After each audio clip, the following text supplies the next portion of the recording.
오늘 읽은 본문을 가지고 다시 살아나신 예수님이라는 제목으로 함께 말씀을 나누고자 합니다. 이번 주는 고난 주간인데 왜 부활에 대한 설교를 할까 하면서 의문을 가지시는 분들도 좀 계실 겁니다. 저 역시 부활주일도 지나지 않고 참 무엇보다도 고난 주간에 이 부활에 대한 설교를 준비하는 게 좀 많이 어색했습니다. 근데 사실 이렇게 부활에 대한 설교를 하는 것은 바로 주일학교를 위한 것입니다. 아시다시피 총회교육원에서 시행하고 있는 이 방침에 따라서 주일학교를 위해 우리 교회는 이제 올해 들어서 오는 이제 주일이 있으면 주일 바로 그 전, 주일이 되기 전에 수요일에 주일에 관한 설교를 하면서 우리 부모님들과 또 선생님들과 함께 이렇게 나누면서 아이들을 어떻게 가르칠지 또 아이들을 위해서 어떻게 또 지도할지에 대해서 함께 생각하는 것이죠. 그래서 부활절을 준비하면서 고난주간이지만 이 부활절의 말씀을 함께 나누고자 합니다. 말씀을 나누면서 중요한 것은요, 우리가 비록 고난주간을 이렇게 보내고 있지만 지금 우리 예수님은 이미 부활하셨고 살아계신다는 것입니다. 여러분 이것을 믿으십니까? 네, 믿는다면 비록 고난주간이지만 이 부활의 설교가 더욱 우리 가운데 기쁨이 될 줄을 믿습니다. 자, 그렇다면 부활에 앞서 이 예수님께서 십자가의 죽임을 당하셨는데요. 그 과정을 함께 또 생각해 보고자 합니다. 특별히 고난주간을 보내면서 한 주간, 이 고난주간 가운데 예수님께서 어떻게 그 주간을 보내셨는지 함께 생각해 보고자 하는데요. 자, 이번 우리가 지냈던 우리 주일은 종료 주일이었습니다. 예수님께서 어린 나귀를 타고 예루살렘에 입성하신 것을 기념하는 그런 주일이죠. 예수님께서 십자가를 향해서 비록 이 외적으로는 별로 볼품이 없지만 그러나 참 메시아이시며 참 만왕의 왕 만주의 주로서 하나님의 도성인 예루살렘 성에 이제 왕의 귀환으로 이렇게 입성하신 것이죠. 그렇게 보내고 난 다음에 안식 후 첫날인 바로 오늘날 말하면 주일에 예루살렘에 이렇게 가셔서 거기서 잠시 이제 머무시고 난 다음에 그 다음 날이 월요일 날 다시 예루살렘으로 이렇게 올라가십니다. 그래서 우리가 볼 때는 이제 월요일 날이죠. 그때 가셔서 성전에 이렇게 가시는데요. 성전을 이렇게 보면 제일 가운데 성전 문이 성전이 이렇게 있으면 이쪽으로 동쪽으로 여러분 보시기 동쪽으로 이렇게 문이 나 있습니다.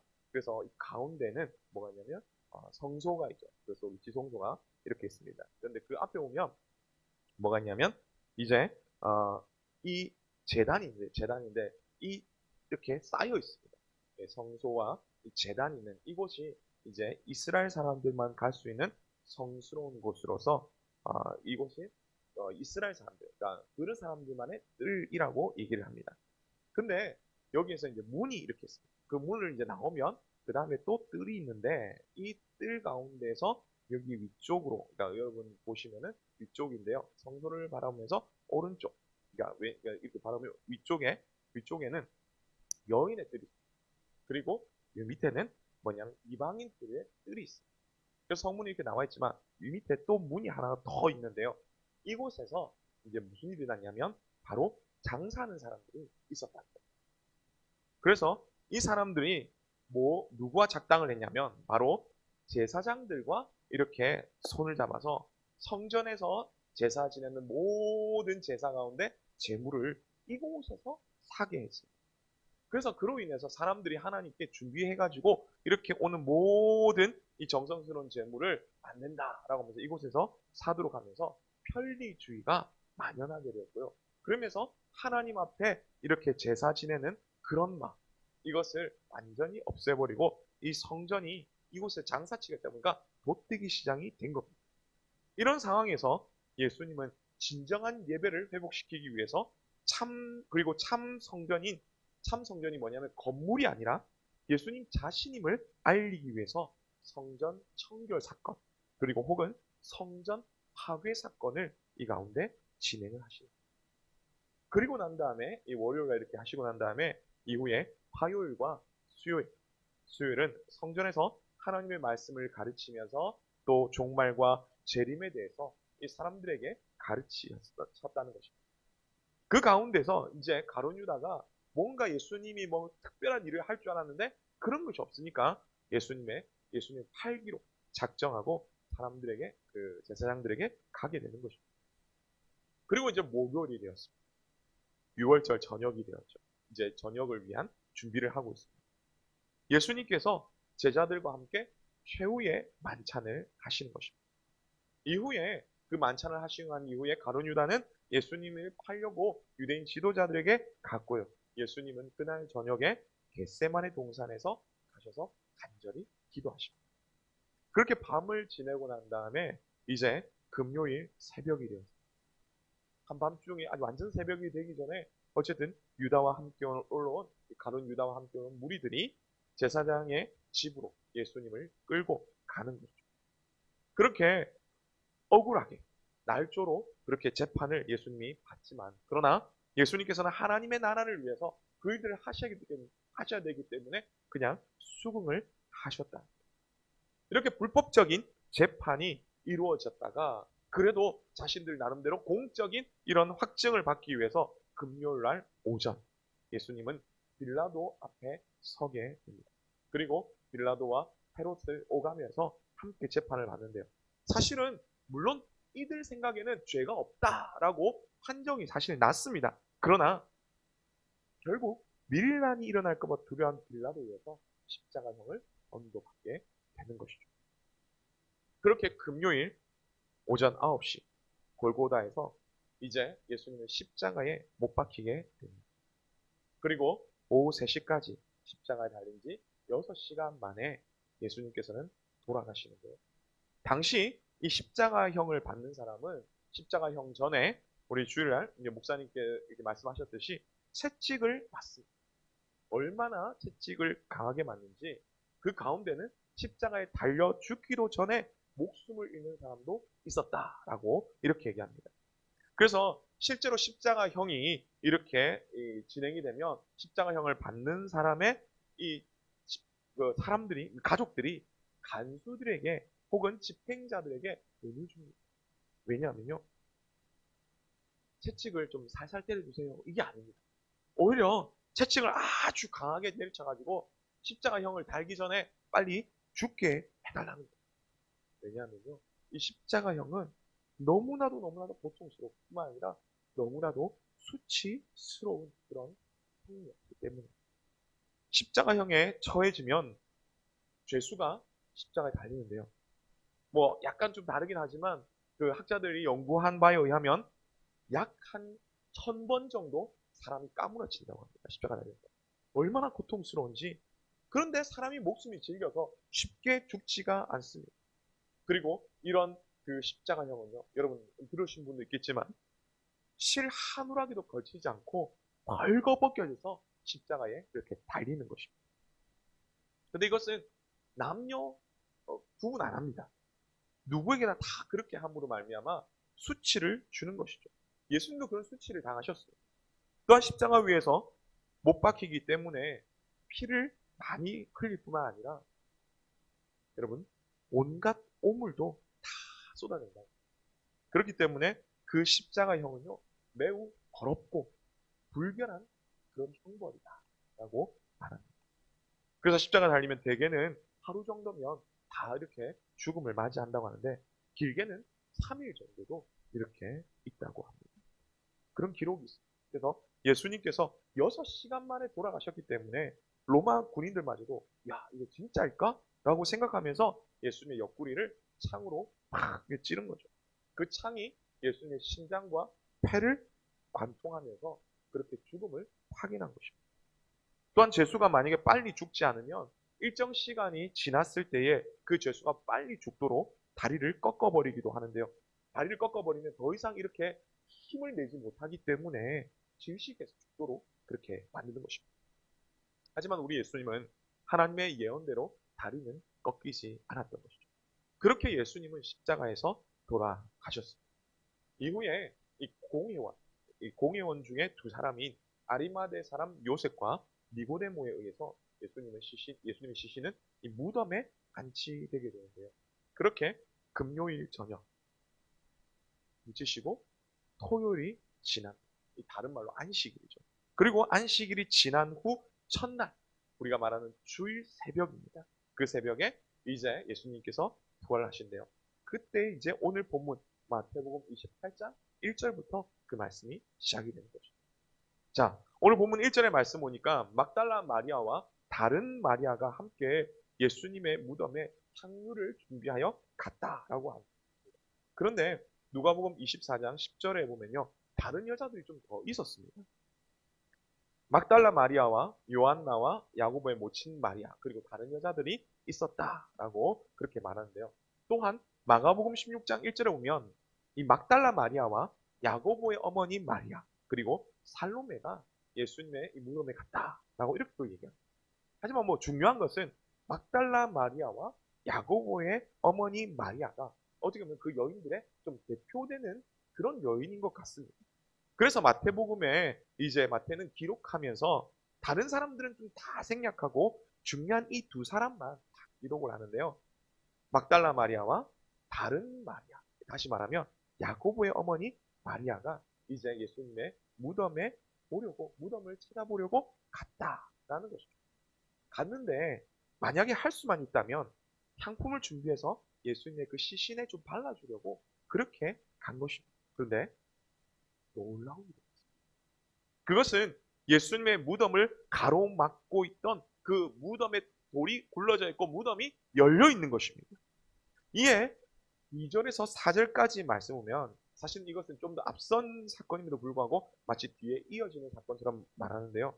이것은 새벽에 큰 지진이 나서 그것을 지키는 자들이 다 혼비백산하여서 마치 죽은 자처럼 그렇게 되었고 정신을 잃거나 아니면 다 도망갔다라는 그런 상황을 말하는 것입니다.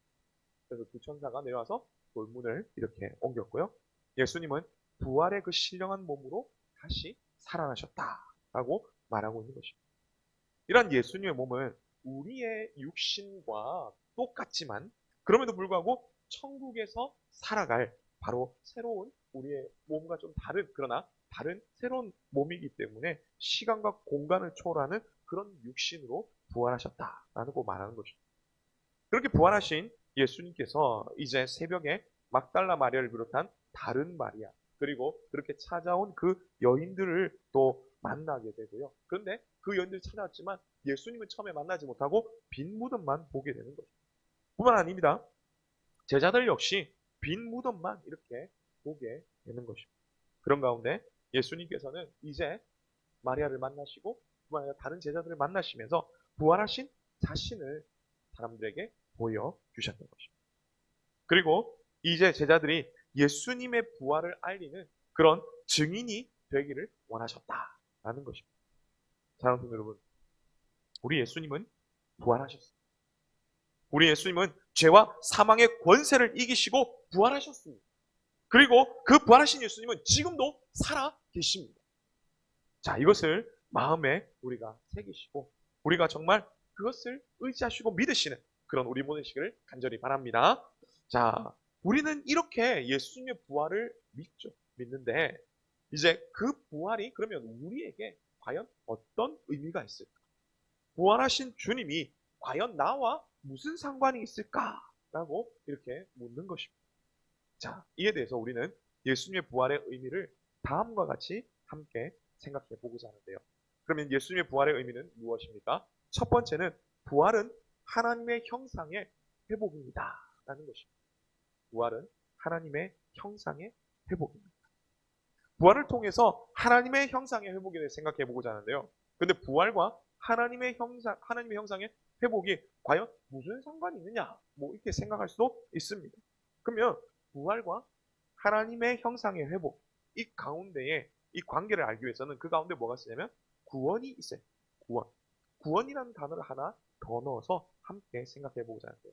그런데 예수님께서 왜 부활을 하시게 되었느냐? 라고 한다면 바로 십자가에서 죽으셨기 때문에 십자가에 죽으셨기 때문에 예수님 부활하셨습니다. 그러면 왜 예수님께 십자가에서 죽으셨는가? 그것은 우리 죄를 용서하시고 우리를 구원하시기 위해서라는 것입니다. 여기서 구원과 부활이 이제 연결이 되는 것이죠. 자, 그럼 더 진행한다면 이렇습니다.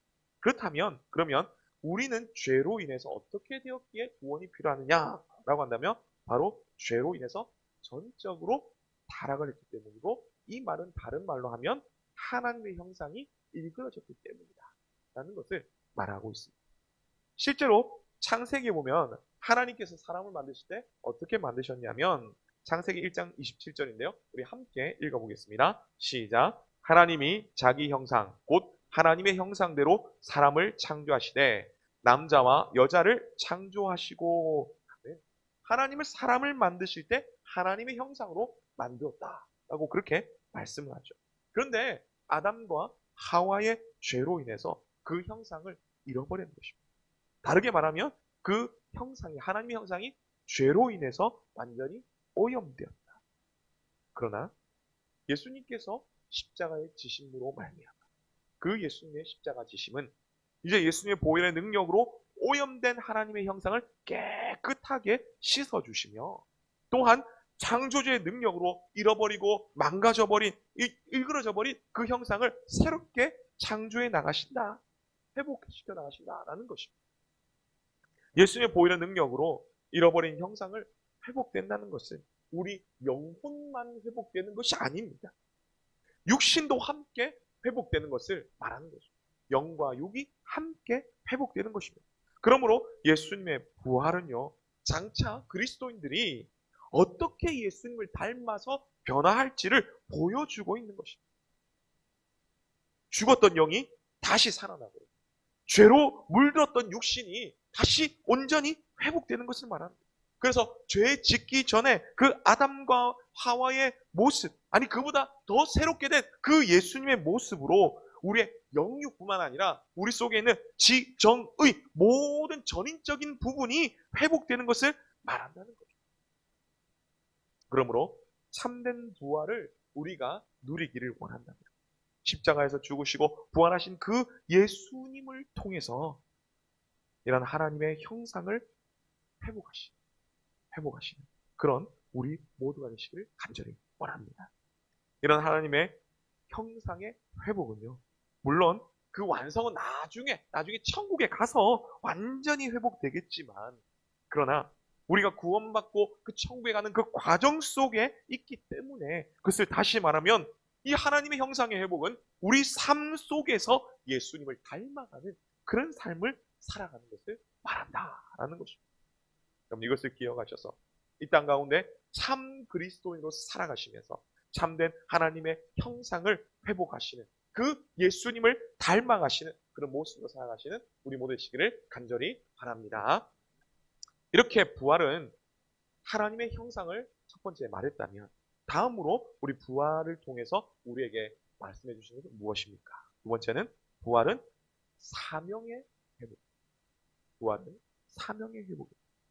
오늘 본문의 말씀 보니까 예수님은 부활하신 후에 이제 여인들에게 보이시고 또한 12제자들에게 그 모습을 보이셨습니다. 그리고 수많은 사람들에게 자신의 모습들을 보여주셨습니다. 그런데 이 예수님의 부활의 사건에 대해서 대제사장들과 이 장로들은 과연 어떻게 반응했습니까?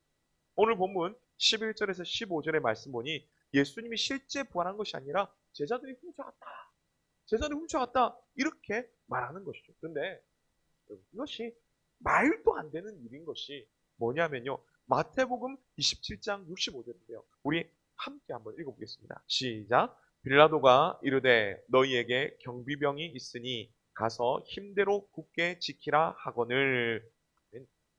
여기서 너희에게 경비병이 있으니 라고 이 말하는데요, 이 말은 당시 로마 이 식민지에 있던 유대인들은요, 정식 군대를 둘 수가 없었습니다.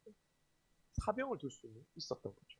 그런데 여기서 말하는 빌라도가 제사장 이 무리에게 너희가 경비병이 있다라고 이렇게 말하는 것은 너희 사병이 있다 이게 아니라, 너희 무리 앞에 이제 너희 무리에게 경비병을 내어줄 것이니 이제 가서 데리고 가서 경비를 세워라, 굳건히 잘 지켜라 이렇게 말하는 거죠. 그렇기 때문에 여기서 이렇게 볼 때 경비병들은 단순히 사병이 아니라 로마 군인이라는 것입니다. 그렇게 우리는 알 수가 있는 것이고 우리가 이렇게 추측할 수 있는 것입니다.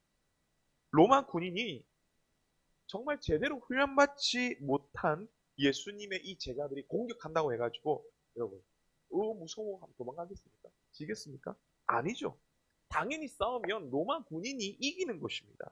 또한 장정 두세 명이 힘 줘가지고 해야지 겨우 움직일 수 있는 이 돌문을 어떻게 이 로마 경비병이 지키는데 몰래 이렇게 옮기겠습니다. 만약 그렇게 옮긴다면 경비서는 이 로마 군인들이 어이구 그렇게 옮기는군요 수고 많으십니다 이럴까요? 아닙니다. 가만히 보고 있지 않는다는 것이죠. 가가지고 막 사람들에게 하지 마라고 하거나 아니면은 칼로 위협하거나 아마 분명히 그렇게 된다는 것이죠. 그러기에 이성적으로 조금만 생각해도 이 말이 이 제사장들과 이 장로들이 하는 말이 분명히 틀린 말인데도 불구하고 지금 대제사장과 무리가 이 로마 군인들과 작당해서 거짓 소문을 퍼뜨리는 것입니다. 그리고 로마에 압제해 있다 보니 로마 군인들이 막 이렇게 얘기하면 여러분 어떻겠습니까? 그 말 틀렸습니다. 누가 이렇게 하겠습니까? 그렇게 틀린 말이라도 알더라도 그냥 알고 잠잠히 있는 거죠. 그것이 소문이 이렇게 그냥 퍼져나가는 거죠. 근데 그렇게 거짓 소문이 퍼져나갈 뿐 아니라 예수님의 제자들 가운데도 이 예수님의 부활을 제대로 믿지 않는 사람들이 있었다는 거죠. 아니, 죽었던 사람이 그것도 손과 발에 못이 박힐 뿐만 아니라 심지어 허리에 이렇게 창이 찔려서 심장과 폐가 다 터져서 죽음이 확인되었던 그 사람이 다시 살아나다니 그게 말이 되냐고. 이렇게 의심하면서 있었던 사람들도 제자들도 있었다는 거죠. 그런데 오늘 본문은 그런 상황이지만 분명히 말씀하고 있습니다. 이 모든 것도 그런 상황들도 중요하지만 분명히 예수님께서는 부활하셨다. 그러므로 예수님의 부활을 본 자는 부활의 증인으로 살아가야 된다라는 것입니다. 우리가 유명한 말씀이죠. 잘 아는 말씀입니다. 오늘 본문 18절에서 20절까지 말씀을 우리 함께 같이 읽겠습니다. 시작. 예수께서 나와 말씀하여 이르시되 하늘과 땅의 모든 권세를 내게 주셨으니 그러므로 너희는 가서 모든 민족을 제자로 삼아 아버지와 아들과 성령의 이름으로 세례를 베풀고 내가 너희에게 분부한 모든 것을 가르쳐 지키게 하라. 볼지어다 내가 세상 끝날까지 너희와 항상 함께 있으리라 하시니라. 아멘. 예수님의 부활은 우리를 살리실 뿐만 아니라 이제 예수님을 구주로 믿어서 죄와 사망에서 건진받은 우리 모두에게 이제 무엇을 하시냐면 사명을 주신다라는 것입니다. 우리를 구원하신 예수님을 믿으십니다. 다 믿죠. 그 예수님이 우리를 위해 십자가 지고 죽으신 지 3일 만에 부활하셨음을 우리는 믿지 않습니까? 비록 지금 우리 눈으로 보이지는 않았지만 눈으로 확인하지는 못했지만 그러나 십자가 사건이 살아계신 그 하나님의 말씀 이 성경을 통해서 우리 가운데 주어졌으며 뿐만 아니라 우리가 그 믿는 믿음을 통해서 예수님의 그 죽으심과 부활이 우리 삶 속에서 경험되었습니다. 여러분 믿으시기를 바랍니다. 자, 그러므로 우리는 이 예수님의 죽으심과 부활을 직접적으로 경험해보지 않은 것처럼 보이지만 사실 그 말씀과 또 믿음을 통하여서 우리는 부활을 경험하였고요. 그 부활의 증인이 되었다는 것입니다. 그러므로 우리는 그 증인임을 기억하시며 이 증인에게 주시는 그 사명을 감당하며 살아가는 우리 모두 되시기를 간절히 바랍니다. 자, 그러면 오늘 우리는 무엇을 위해 살아가고 있습니까? 말하기는 부활의 증인으로서 여러분 살아가시길 바랍니다. 각자의 가정과 직장과 사업대에서 열심히 살아가십시오. 살아가시되 그곳에서 또한 부활의 증인으로서 살아가시기를 바랍니다. 우리가 이것을 기억하면서 하나님께서 왜 나를 살리셨는지, 왜 나에게 구원하셨는지, 왜 부활의 은혜를 주셨는지를 생각하면서 부활의 그 주님의 그 사명을 감당하시며 살아가시는 우리 모두 되시기를 간절히 바랍니다. 마지막으로 부활을 통해서 우리에게 주시는 것은 무엇입니까? 세 번째는 부활의 흔적을 가지고 살아가라 라는 것입니다. 부활의 흔적을 가지고 살아가라. 부활의 흔적이 왜 필요합니까? 사명을 감당하기 위해서. 부활의 주님이신 그 예수님이 진짜 부활하셨으며 그 주님이 승천하시면서 우리와 함께 계신다고 말씀하셨는데 그 약속대로 성령께서 우리와 함께 계신 것을 늘 우리가 기억하기 위해서 그 부활의 흔적이 무엇입니까? 바로 바울이 갈라디아서 6장 17절에서 말한 그 예수의 흔적입니다.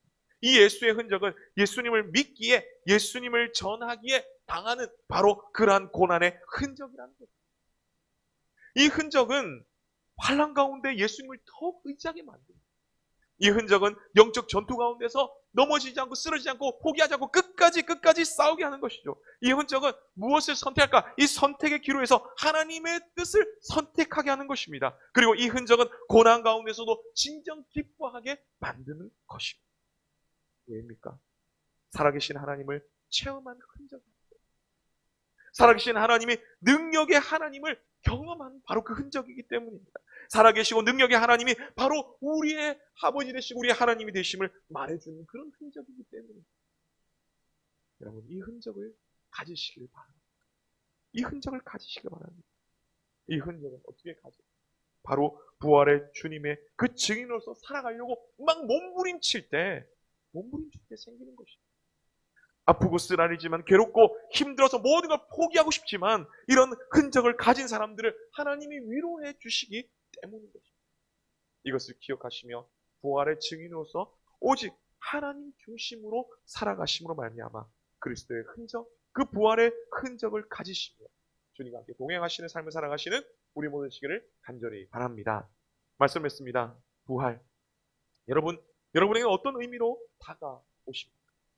예수님의 죽으심과 그 부활이 과연 여러분에게 어떤 의미가 있으십니까?